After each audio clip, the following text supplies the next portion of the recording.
You're listening to DraftKings Network.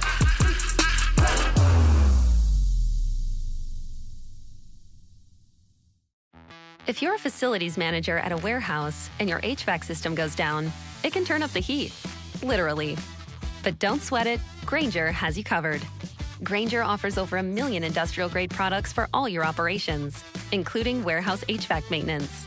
And even better, they offer access to experts and fast delivery, so you and your warehouse can both keep your cool.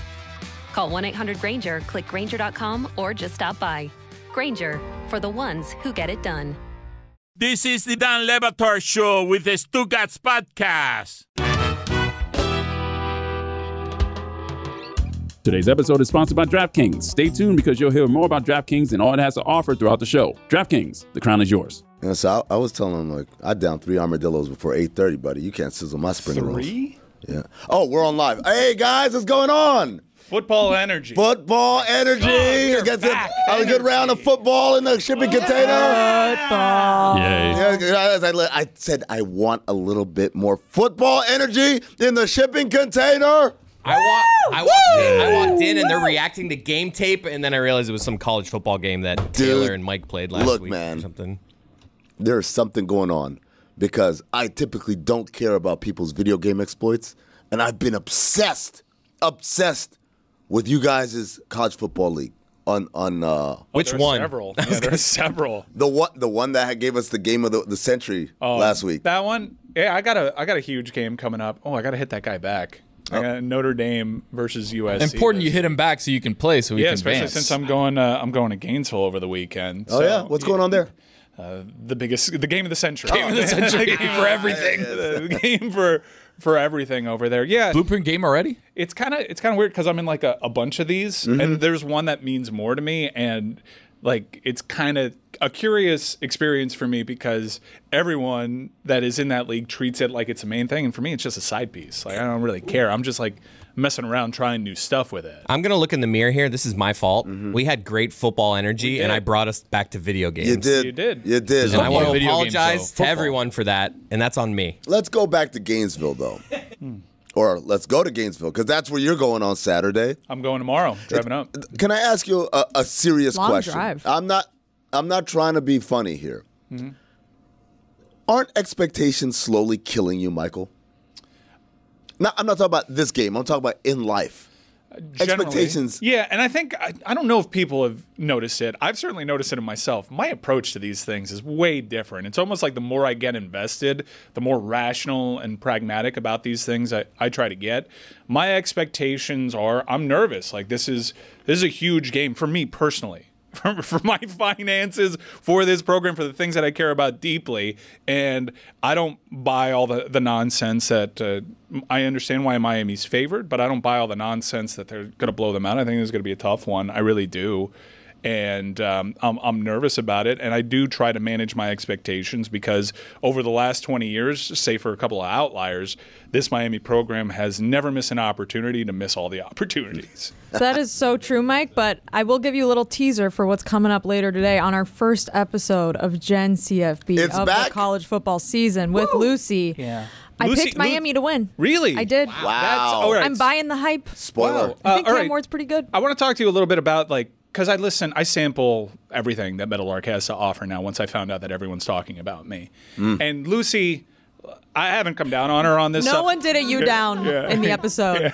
I'm just going to say that flatly right now. I saw Taylor do one. Lucy thinks she can get away. Lucy is like a bona fide Miami hater. She hates Miami up and down. Hasn't actually ever said a positive thing about Miami. I know what God Bless Football does. Only Lucy does that. No, yes. God Bless Football. No, he's going through the whole gamut. God Bless Football. Every time Miami loses, they have the opposing head coach who's victorious and to do a coincidence. Yeah, to just wave his hands as a parade procession walks by. Like I understand what GBF is aspiring to, but I don't know how, like, one of the founding principles of this podcast is just troll Mike. It seems a little flimsy. Either. Lucy's the only woman at this entire network that hates Miami, so that's all on her. What I'm saying is, Jess, I find, like, you! I hate that clip. So we kind of have, I like to think, correct me if I'm wrong, when it comes to our programs, I think we both understand where we're coming from and that we're totally in the tank. And it's almost like we've just totally foregone hating each other on this premise alone. Like, I know you're an Irish fan. I'm a Canes fan. There's nothing that anyone can do to convince the other person. So I like to think that there's some mutual respect there. You know what? There's respect in knowing that there's nothing you can say and there's nothing I can say that will change the other person. So we don't even try. We don't even try. We don't even try. It's not fake at all. That's why I respect that. A nod and a glance, and then you keep it moving. Exactly. That's why I F with you on a very deep and profound level, Jess. Really? Yeah. Oh. But I'm kind of encouraged to hear that you have good things to say about Miami. But this is all rat poison. We need some reverse rat poison because my nerves are marbling. Maybe that's my plan all along. I kind of feel like that's what's going on over here. That it's a big switcheroo that's coming down the pike. Yeah, and I kind of touched on this in the show earlier this week, but I'm like the pro Paul Feinbaum aspect, which I think is just utter BS. Like, Paul Feinbaum literally said, it is now time for Miami to come back to the national conversation. Oh, thank you, gatekeeper. Yeah. I appreciate it. Now we're cool. You have permission now. Now we're cool. And don't think for a second I'm not on to you, which is you hate FSU. You want us back so you can hate FSU more. If I may, like, we do share a mutual sort of like the my enemy is my friend situation, because the whole time you've been talking, Jeremy is now telling me all the scenarios for this weekend that help out UCF. What do you mean? And I think we can all confidently just say, Jeremy, shut up. What do you mean? I'm just wearing my 2017 national champion shirt on the show today because we debut against New Hampshire. If Florida beats Miami and then UCF beats Florida, that's better for UCF. I'm like, yeah, I mean, it certainly would be good. That would be a good thing. Yeah, but I have no rooting interest in this weekend. Well, you have an inside I just hope both teams have fun. You have an inside track to state champ if you absorb See, transitive that's what I'm talking about. Transitive property, and we at UCF do love the transitive property. It's almost a program built on transitive property. Literally. No one there is from there. Jeremy and I had a nice, calm, rational, sans hate conversation about Central Florida. I think that Central Florida... Don't call us Central Florida.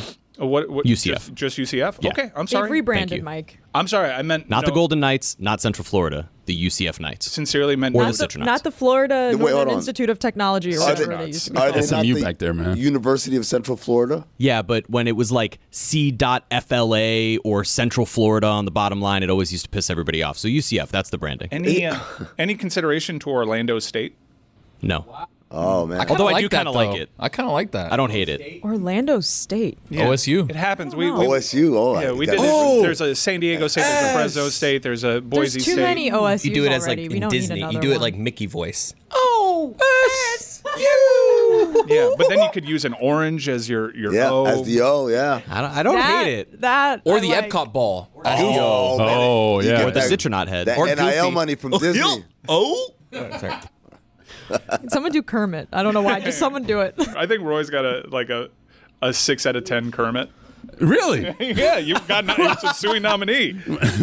Chris doesn't think so. He made fun of my. I mean, you were a SUI nominee. Man. I thought enough of it to put it in the nominees. It's an honor just to be nominated, Roy. It is. If I'm being real, that day, 3 of us did Kermit. Tony's didn't make it. Wow. That's fine. I don't care. You know what? My problematic Zagacki didn't make it either, and I was a little hurt by that. That of the chorus of Zagacki's, I thought I was going to hear yours, and I didn't hear it. Mine is so good, I don't need to be in the SUI. Tony's is good. The SUIs, if you don't know, the SUIs have been going on all week long. Today we've got best musical performance, and that one is usually probably the most contentious, yes. right? Because people really get in their feelings about this one. Subjective. Our song makers, which is basically just Yeti Blanc and Andrew Streeter, and then there's a few other guys in there, but yeah, they want that award. Jeremy. I'm Team Taylor. Taylor's going to win. Taylor. We worked really hard on that Peppas. Was Peppas nominated? Of course. The Yes, sad yes, yes. Peppas. That was this past year? Damian Lillard. It was Somehow. about a year ago. We can get to that whenever, by the way. Wow. Is any of the Because Miami songs in there? I think we purposely kept them out. Yeah. Wow. Not we had like partisan. We had so many nominations without them, and it's just like it's already too crowded. Yeah. Okay. Good Dude, excuse. I'm telling you, we gotta audit the whole SUI nomination system, because there are some things I'm told, oh yeah, that was before the cutoff last year, and then you tell me Taylor song is in there. Which Taylor song are we talking about? The Sad Peppers. They're all good. Sad Peppers was after the Heat got eliminated from. No, that this was planet. Damian Lillard. No, that was the Damian Lillard. Taylor had nothing to do with Sad Peppers because musically that was at a certain level. Taylor aspires to a level much lower, which is the charm in it. And I think even he would concede bad is good when it comes to Taylor. And in some instances, with like the Mariner song, for example, sometimes really bad can be really good. Oh God! Now there's controversy happening because now everyone's nervous that Sad Peppers was before the deadline. Blazers trade Damian Lillard to Bucks in blockbuster trade October 12th, 2023. Okay, we're good. The last thing we need in this category is more controversy because, as we know, people do stuff the ballot. There is some sort of concerted bot cheating thing going on. We have with actually this category. we've fixed this because we have done the opposite. You know, last year you could vote 1,000,000 times. Now you have to like fill out a form just to vote once. And you know what? That's how it should be. One of the biggest things I've hated over the last few years, or maybe it's not 10 years almost, when NBA.com was like, yeah, just, you know, it used to be you have to fill out a form on NBA.com to vote for your All-Stars. Now it's just like, hey, just tweet the guy's name. I'm like, what? That doesn't make any sense. So that's how we got Zaza Pachulia almost being an All-Star and stuff. I'm with voter reform. Thank you. Got Amin. to show. IDs too. Now that limited fake made it. With courage. Out of curiosity, because I express my displeasure, when people go vote for best dismissal, does it say Mike Ryan dismisses Mario Cristobal? I believe it does. That's really unfair to me. And also, I did 5 hours on Kane's Insight. We did a great marathon to hype people up. I had 5 straight hours. Sounds with no like commercial Cinephobe. breaks. And two-parter. I kind of felt pretty good about my chances on getting Mario Cristobal on that show at the beginning of the week. And then something happened, and then my communication kind of went, no, don't come on. Don't come on me. This is what I was saying. I will not. You do things. Whoa. Hey. You do things without noticing. You do things without noticing how they'd impact it just because you'd like to get your little laughs on the side, like, oh, this will annoy Mike. I'm not here to help your side projects. No, it's not side projects. I know, I'm it's kidding. like, I deal with this person on a routine basis. Yeah! Let it out! Mike, have you ever had to have a conversation with them like, you know, it's just a dumb show that I do. Don't listen to them. Often. And their reaction is usually what? I mean... Let it out! Yeah, that's the reaction. You know what? I'm not doing myself any favors because I think I've actually worked a lot on myself and my tone has been good. I'm slowing down when I speak about the University of Miami. I get emotional there when people kind of trying to josh me a little bit. I don't like that. I don't like getting joshed. So you don't like getting the chicken in the back of the ribs here when you're going up for a rebound. But Mike, you know this. Like when you say that, it just encourages the trolls more. Have you never been to middle school before? In the NFL, there is no margin for error. One mistake can change the outcome of a game. Science proves quality sleep can help boost reaction time, recovery time, and overall athletic performance. As the official sleep wellness partner of the NFL, Sleep Number's mission is to provide players with data and insights to optimize their sleep for the ultimate competitive edge. Sleep is essential for recovery, and we all have unique needs. That's why Sleep Number smart beds are perfect for couples, with individualized settings for each side. Since 2018, Sleep Number and the NFL have teamed up to bring quality sleep to elite athletes. 8 out of 10 NFL players, including 80% of Kansas City Chiefs players, trust Sleep Number for their best rest. And now, during Sleep Number's biggest sale of the year, save 50% on the Sleep Number limited edition smart bed, plus special financing for a limited time. Only at a Sleep Number store or sleepnumber.com. Sleep Number, official sleep and wellness partner of the NFL. See store for details. Dan Le Batard. Number 3, Chick-fil-A waffle fries. Yeah, we can get mine. Love it. I mean, Nah, I think it's an overrated fry. you guys go ketchup or Chick-fil-A sauce when you have the Chick-fil-A fry? Polynesian sauce. Polynesian, wow. that's my brother right there. Good call. You're my brother. Stugotz. Oh my God. What a weird interaction.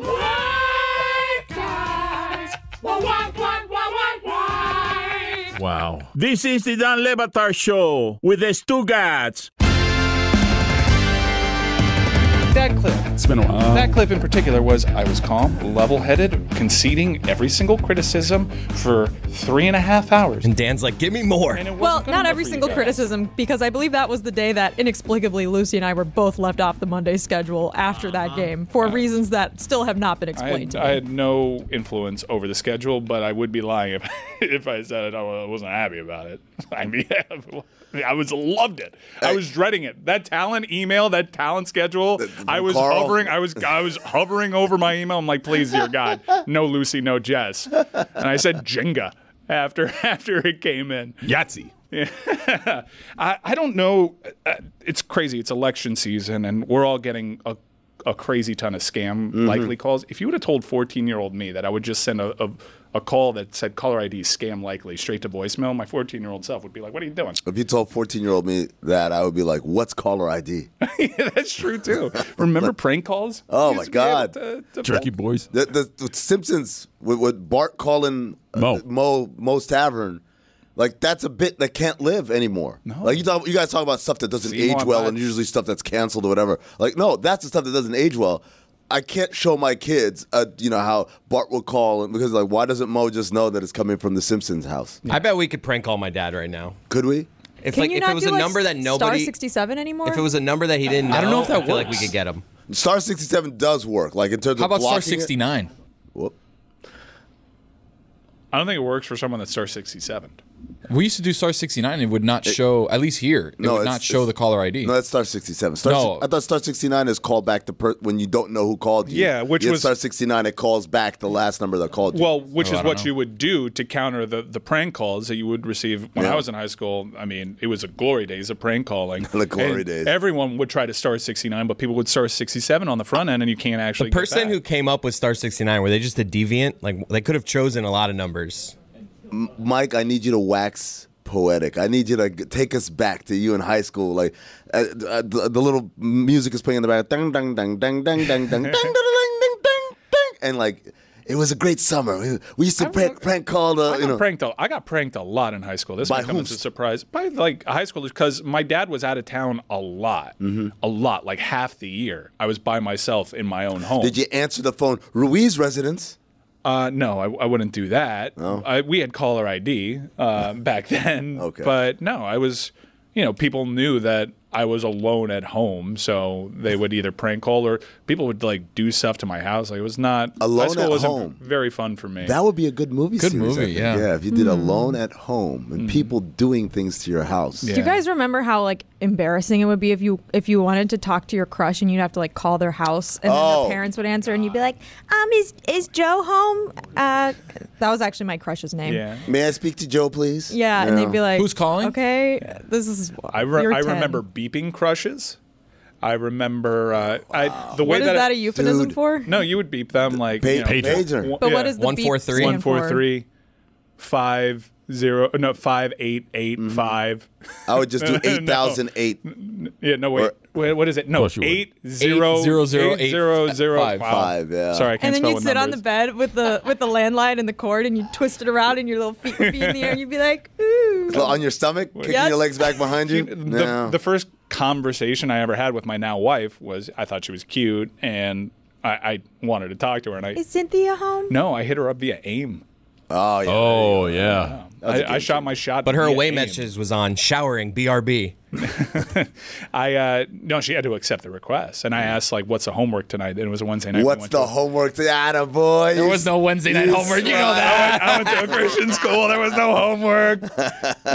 We're married now. I have a child. See, it works. I met someone in Key West who went to high school with you and your wife. Oh yeah, who? I don't remember. I don't think they told us their names. Okay, that's nice. So it's a drive-by like, hey, I went to school with Mike and Cynthia? No, it was like, hey, Smetty. Hey, Willow. And I was like, hey. Willow? Yeah, they knew Willow. Oh, because I was like, I had a teacher named Willow, and he got totally red-pilled.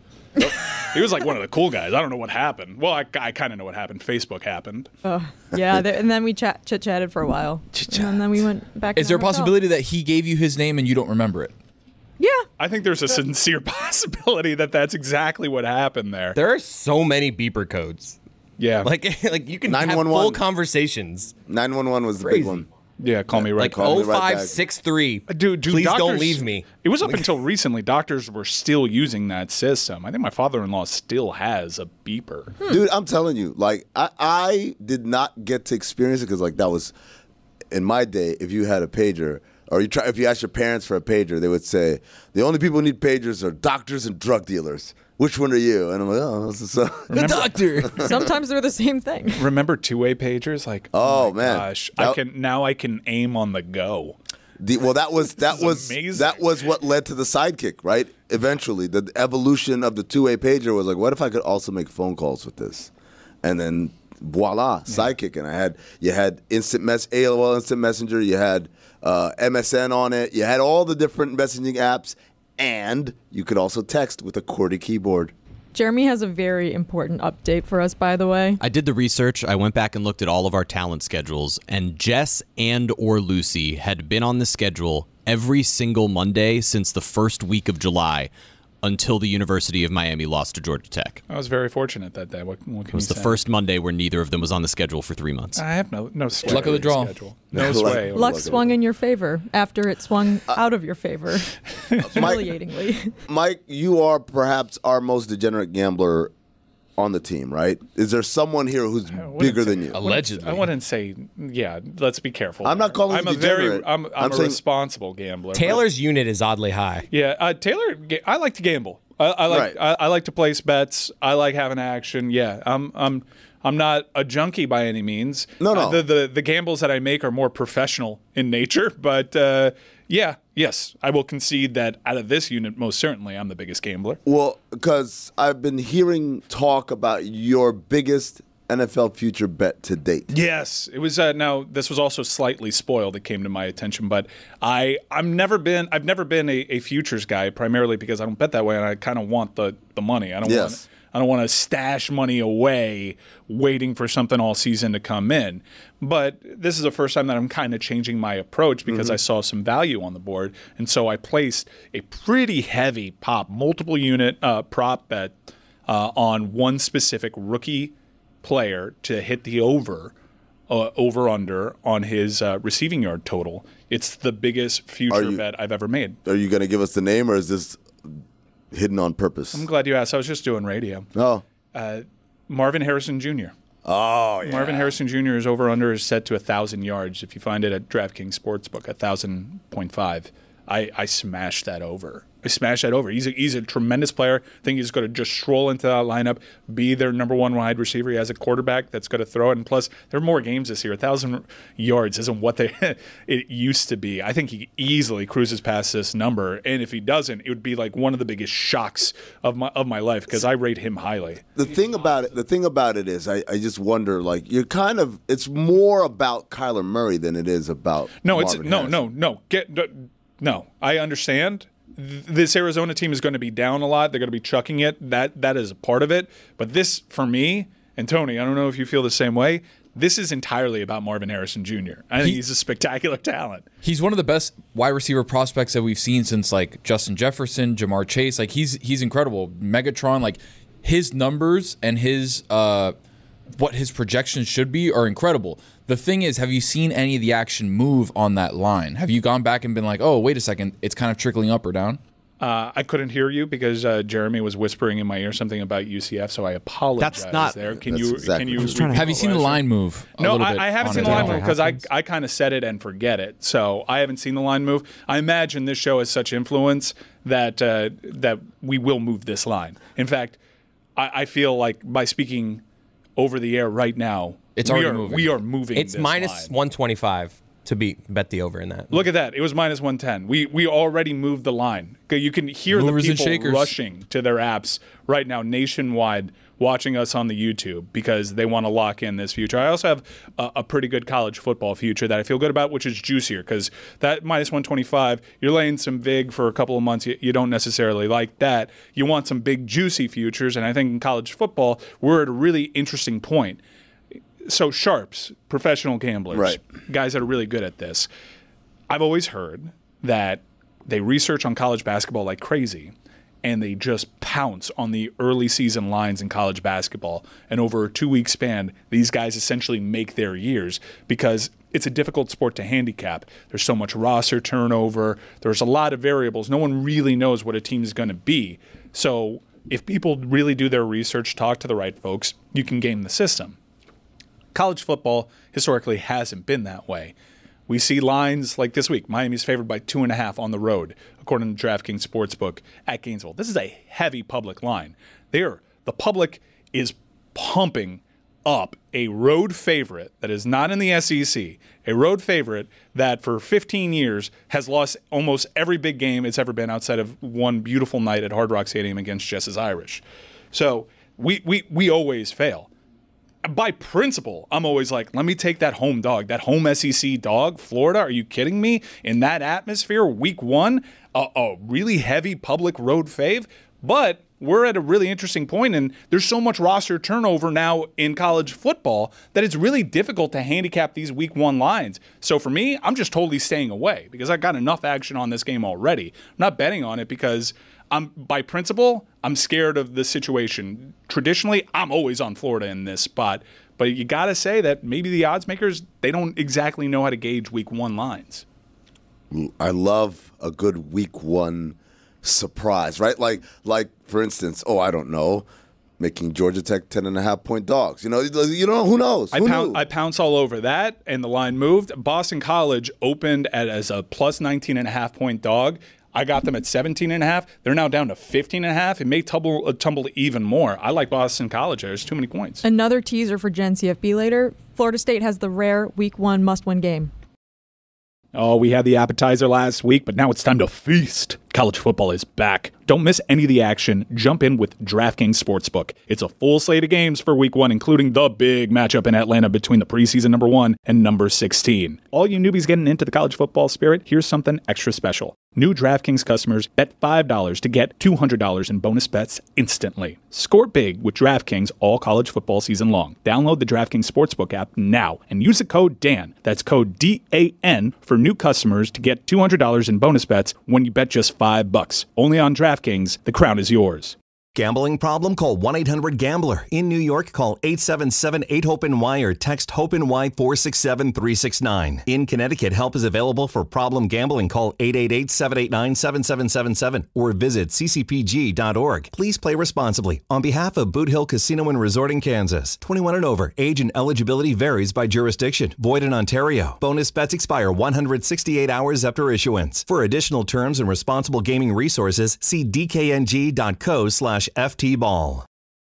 Don Le Batard. If Daniel Day-Lewis did it, you'd be jerking off all over yourself. Oh, come on. Yeah, I would be. Aggressive description. I mean, what is it? What is that? No, I'm just saying. No, you know what? That's You're me. just saying what? That's me. That was Daniel something Day-Lewis brewed does from something. yesterday, yeah. I see that photo of Daniel Day-Lewis looking like Lincoln before he's about to start filming Lincoln. And you know what I do, Amin? Stugotz. I jerk off all over myself. That's what I do. Lincoln, who you outed the other day? Don't make this a rejoin. This is the Don Le Batard Show with the Stugotz.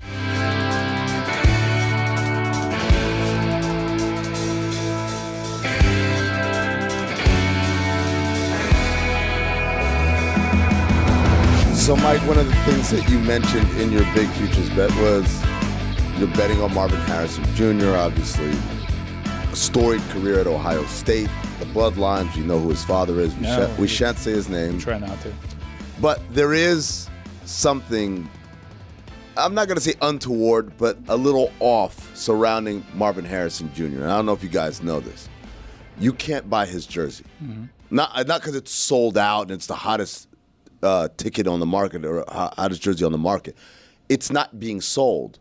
You can't go to the team website and buy it. You can't even go to the team website and customize one. You know, say, okay, I'll make my own number 18 Harrison Jr. jersey. You won't be allowed to do it on the website. And the reason for that is because Fanatics, that has the merchandising deal with the NFL in terms of selling merch, they're currently embroiled in a lawsuit with Harrison Jr. and his father. That's where they messed up. That's where they messed up. So I've been workshopping a Fanatics take for years that I've been afraid to share because Fanatics is really powerful. They've gotten in the content game. They have partnerships everywhere, but also consumers There's social media accounts out there. Consumers have legitimate issues with this monopoly that Fanatics has over the entire industry. Right. I, for one, have been a victim of ordering several things from Fanatics, not getting what I ordered, or getting it misprinted, or having some mistakes. Like custom stuff?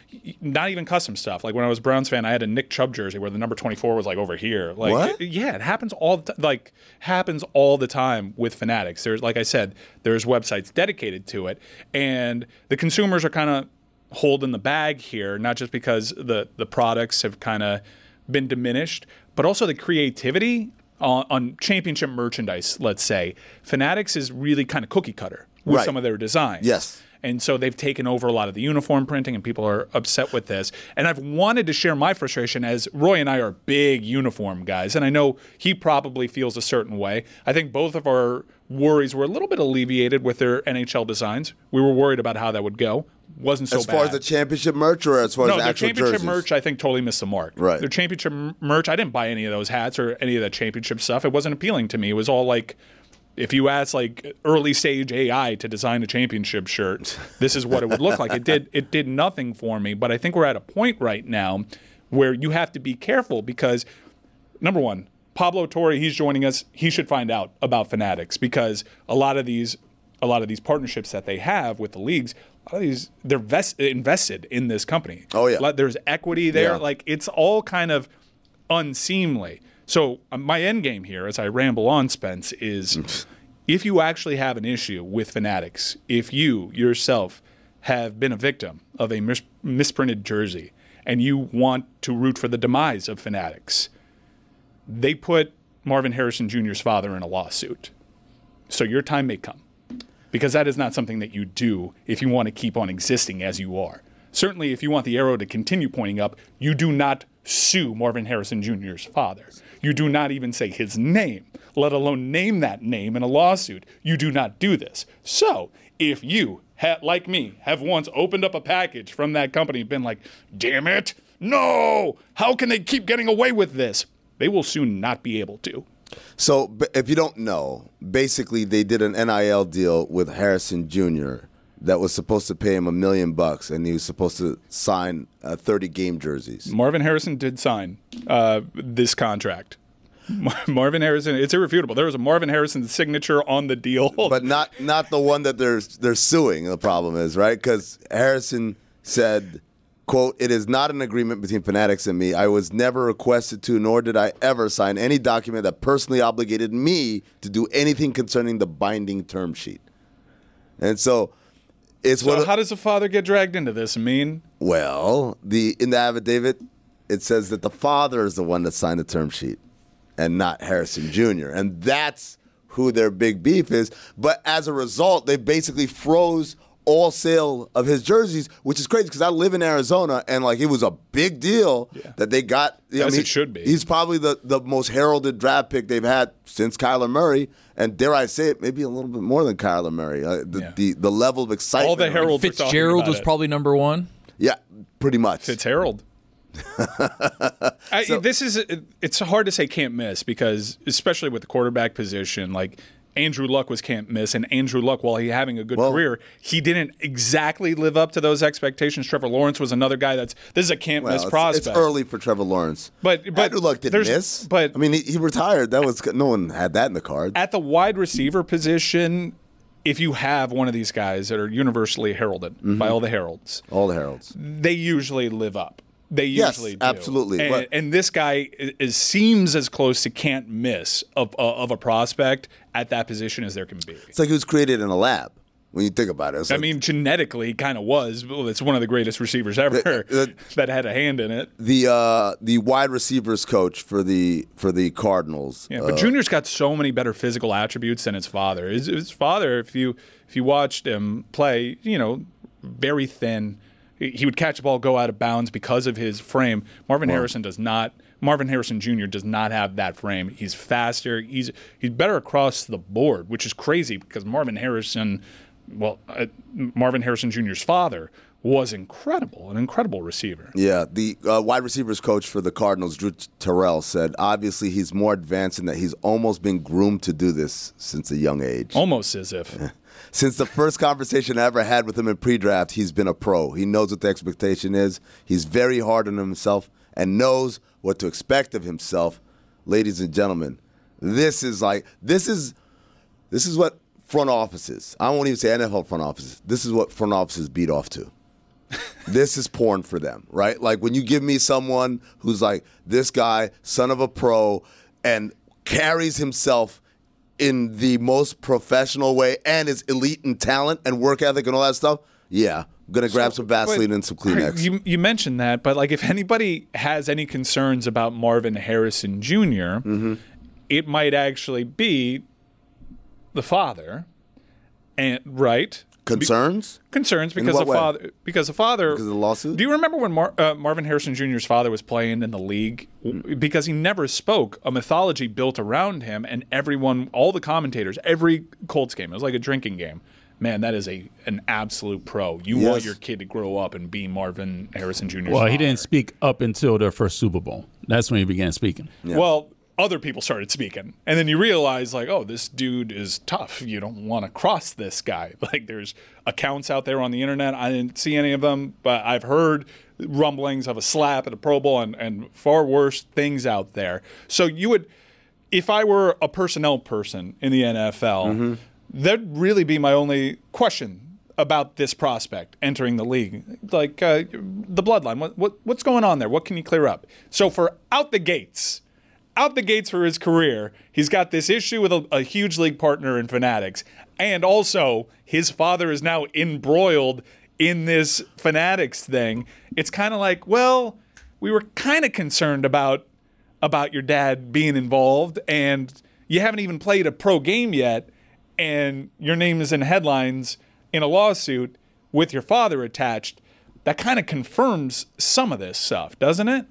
I think the issue is, again, it goes back to what you started with, which is Fanatics, this monopoly of, look, if you want to wear this guy's jersey, you got to go through us. There is no other way to do this. And it's not like it's a Nike jersey, but Fanatics is saying we control the pipeline. Dude, that's my main overall issue. Why can't I go to Nike Town and buy a Marvin Harrison Nike jersey? has outsourced the manufacturing of this stuff to Fanatics. It has a Nike swoosh on it, but that is just for brand appeal. This is a Fanatics product. And you look at the entire sports landscape, everything is like this way, and that is not a fair marketplace. Someone should look into it. Somebody should look into it. Somebody should find out, perhaps. Especially when all these partnerships, they kind of have equity in this. You can understand why what Fanatics promises to all these leagues is you don't have to worry about any of the costs. We cover them, and don't worry about the standard. We got the quality control on lock. But the quality control, as far as me as a consumer, a lover of uniforms and sports merchandise, I think it's pretty irrefutable over the last few years. The quality is dipped. I mean, pretty strongly. It's dipped. Like, this is not, in terms of the sports timeline, I don't think we've ever had a worse merchandise setup in terms of quality, but also in terms of convenience, it's never been better. Fanatics is a great website. It's super easy to get stuff shipped to your home. They have great deals. You apply the promo code. Like, I've been there. I have nowhere else to go, though. They are monopolizing the entire industry. Marvin Harrison Jr., to get back at Fanatics, should just wear a blank jersey. Instead of the jersey that they give him, he creates his own jersey. He doesn't get his jerseys from Fanatics. I don't think he can do that. I'm saying. So this, by the way, this is the workaround that people have been doing. They've been getting number 18 Cardinals jerseys with Harrison Jr. one word. Like, they took away the space between the N and the J. I'm saying, if you're an Arizona Cardinals fan, you want a Marvin Harrison jersey, just buy number 18 Harrison 2.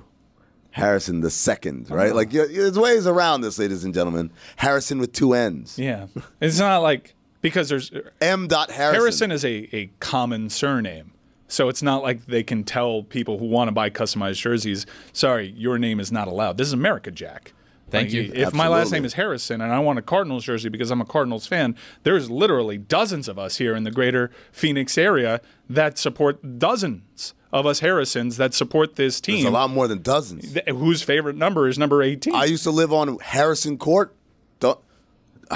An ode to my old street name, man. Keep in mind, Harrison can also be a first name. Not a great first name, but it can Harrison Barnes, big Cardinals fan. Harrison Ford. Harrison Ford, too. Harrison Smith. Who's Harrison Smith? A Safety. great safety. Oh. Is he Good golfer. Is he potential sneaky Hall of Famer? Yeah. Sneaky Hall of Fame career, Harrison Smith. Sneaky? In that, it's you had to ask, who is that? So it's sneaky in that way. I like the idea of, like, they're locking up the Hall of Fame, and then you hear, like, what was that? And then Harrison Smith's like, nothing, boss. I've been here. Yeah. I don't know. Sneaky. I have to keep my eye on you. He's sneaky in the way that you didn't know who he was. Yeah. And also, if I lined up a bunch of people and said, one of these guys is Harrison Smith, I think you'd struggle to figure out if he were even white or black. Dude, that happened to me yesterday with Robert Craycraft, or what's Craycraft? River Craycraft. And I was like, Bob. You fool for going with a conventional first name. His first name is River. I could not tell But I you. also feel like once you find out someone's name is River, you remember that their name's River. No, not really. That one sticks with you. Yeah. Joaquin Phoenix's older brother. That's how I call it. I'm going to work on top 5 Rest in peace. top 5 rivers in sports. In the interview, Stugotz does top 5 bodies of water. Oh, really? Did anybody do Nile Diggs? Oh, no, we just did, like, Stugotz did, like, canals, ocean. He didn't do like athletes that connote bodies of what? Nile We Diggs? were ranking. He didn't have his laptop in front of him where he can Google all this Stugotz stuff. had canals, like, really high. Really? I was like, what? Look, man. Hey, I Panama? love a good canal. Suez? Why do you love a good canal? I haven't thought this bit out, buddy. I just love a good canal, and you're supposed to keep it moving. Don't press me on this. Howdy, listeners. It's Mike Ryan. The Dan Le Batard Show started September 1st, 2004. It's a long time ago, 20 years, in fact. A lot has changed over that 20 years. But for most of that 20 years, we've had Miller Lite on board as a proud partner. And even though, like I said, so much has changed, our show has changed, where we've been, where we air, our priorities, they've all changed. One thing that hasn't? The dependable taste of Miller Lite. What's the best thing about the original light beer? Miller Lite sparked this debate way back in 1975, and we still haven't settled it. For me, it's undebatable. The quality. Great taste. Only 96 calories. It's a beer that strips away everything that you don't need and holds on to what matters most. You don't have to choose what you like best about Miller Lite. Miller Lite has great taste and is less filling. Tastes like Miller time. To get Miller Lite delivered right to your door, visit MillerLite.com/Dan, or you can find it pretty much anywhere that sells beer. Celebrate responsibly. Miller Brewing Company, Milwaukee, Wisconsin. 96 calories per 12 ounces. Fewer calories and carbs than premium regular beer.